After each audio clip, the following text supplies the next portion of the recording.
This is one of the reasons I'm not a big believer that if we have a recession in the world or in Europe specifically, it won't be long. It'll be short-lived because of all this fiscal stimulus.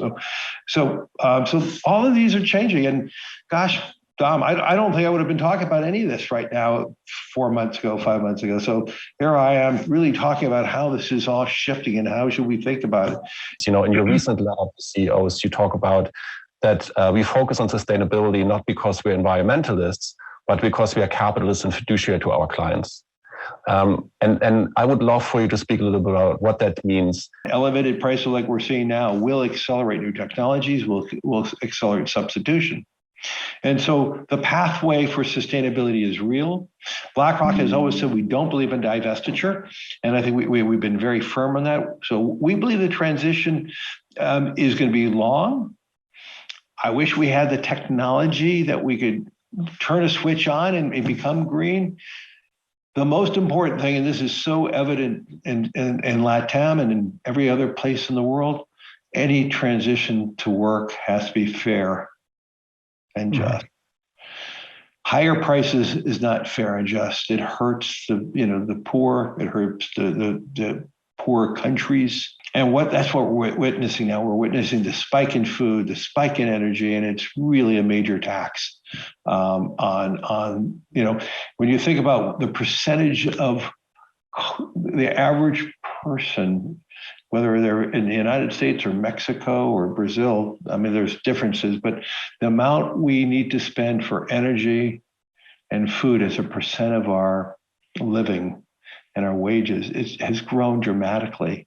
And these are real structural issues. Getting back to transition, and I'm a firm believer that this transition will happen.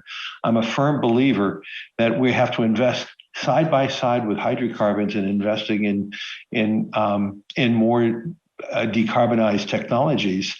And I do believe, we have to judge those pathways and manage those pathways successfully. This is a long-term complex process.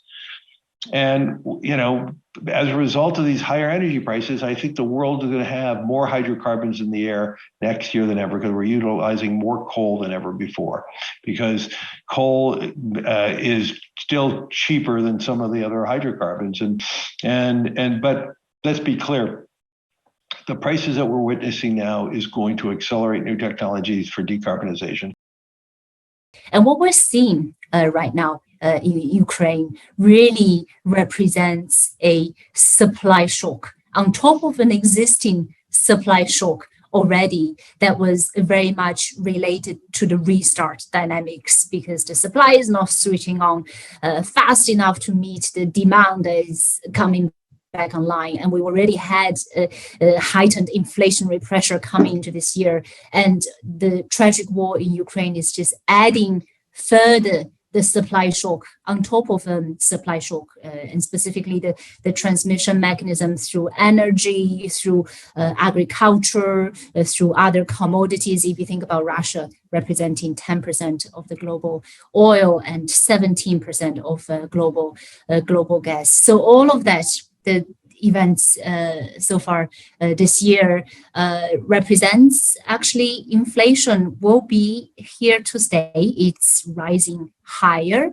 Our expectation for inflation for this year is higher, and also it means that it actually will settle at levels that are higher than what we got used to pre-pandemic. I would say that the recent events are, as you touched upon, making things different in different regions. Europe is being definitely hit harder because of their, closeness to the conflict, to their dependency on Russian fossil fuels. It seems for the U.S., the situation might be quite different. They're less dependent. The U.S. is much more efficient than it was years ago when it went through the last oil shock. It's also much more dependent on its own production. So how do you see those differences, evolving? And as an investor, does that have any repercussion? Absolutely, Axel, you're spot on in that the read across of what is happening right now through to Europe, through to the US is really quite different.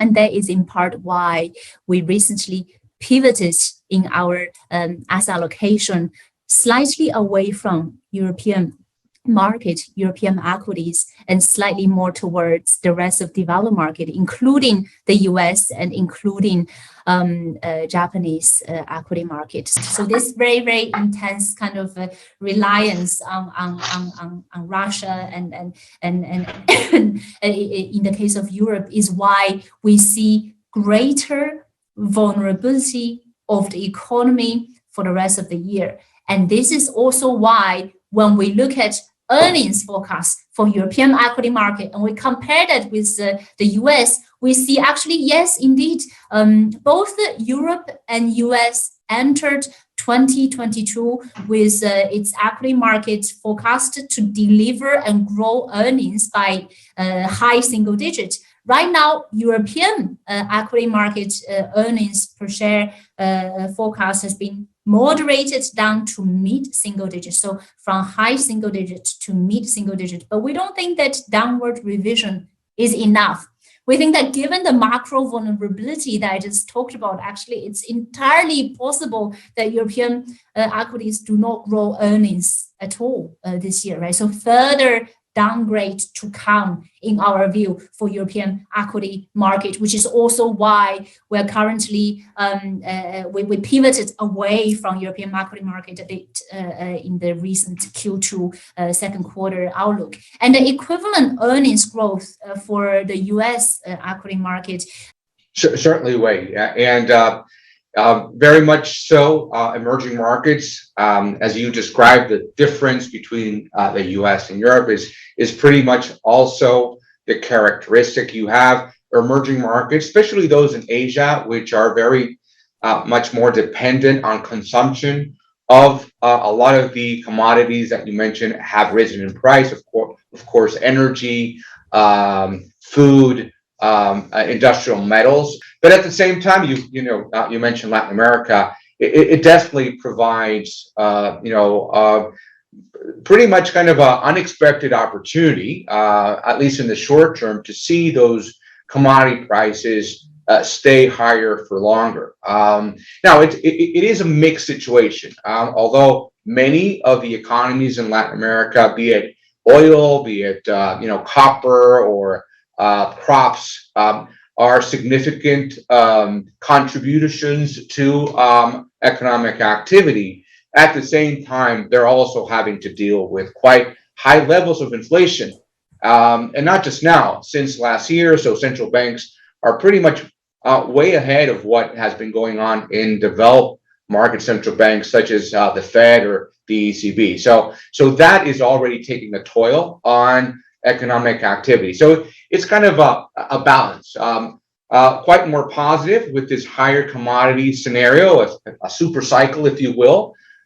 We can talk a little bit if this is more structural or just responding to the current events, but also having to confront kind of central banks putting the foot on the brake to contain these inflationary pressures. We're already seeing that flourish in some of the recent figures, or even more so on what central banks have been doing in terms of the forecast, be it the Central Bank of Brazil or more recently here in Chile. They're, as we mentioned, they're pretty much acknowledging that they will have to live with inflation for some time higher, meaning that probably they won't be as aggressive as they want to, because they don't want to necessarily push their economies into a very bleak economic activity situation. So they'll have to kind of content themselves with inflation sticking around for a little bit longer, but yet, looking out for those longer term inflation expectations not to be de-anchored. A very, very difficult balancing act that we'll see from a lot of the central banks in the region. So I guess it's not an easy time to be a central banker, and less so, I guess, an investor. So the question back to you, Wei, and related to economic policy, what are your thoughts? What has BII thought about, the policy response from the Fed or the ECB in this higher inflation situation, but with the uncertainty that the recent events have brought? Absolutely. Actually, Axel, you're absolutely right in that Latin America has actually done really well so far this year in terms of the asset price, because even though the food inflation makes up a bigger percentage of emerging market inflation prints, Latin America being exporters of some of the commodities being impacted have had a bit of an offsetting factor, which has supported the market. So that's a great point. The impact on the net zero transition is perhaps also a bit more nuanced in comparison, comparing Europe and the US, in that whilst it's acting as a bit of a, in our view, accelerator for the net zero transition in Europe, the US probably wouldn't feel as strong a push as the Europeans do, because at the end of the day, the US is a net primary energy exporter. And in fact, in order to make up for the decrease in energy imports of Europeans from Russia, the US will have to increase production in order to compensate for the reduced Russia supply for Europe. And as I said earlier, the US has a lower energy cost burden, so it feels the pressure a bit less. But you look at the upper left, and you look at one of the things that I think has got the Fed concerned, and that I think is clearly going to be an impact going forward, is you look at that green line, which is core services. You've got an acceleration of wages that is taking place. You see this in the employment report that we got on Friday. You continue to see this acceleration of wages. And then you look at supply chains and you think about China and lockdown, and how do you get these supply chains unlocked, and then on the upper right, deglobalization. So listen, you can't even talk about investments today without talking about inflation. And then, the trickier thing is emerging market growth is still very uneven. And, you have this really difficult dynamic in EM where inflation is higher and the central banks are raising rates across much of EM to try and manage that.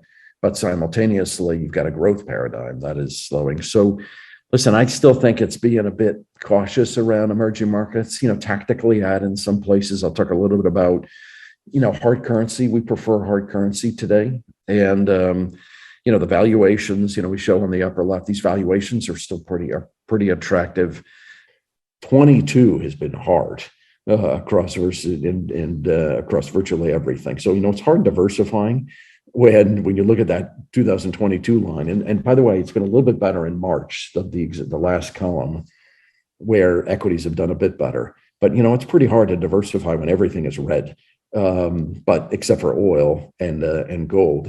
By the way, part of it, depending on how you can diversify, I still think oil and commodities and agriculture are still going to be very well supported.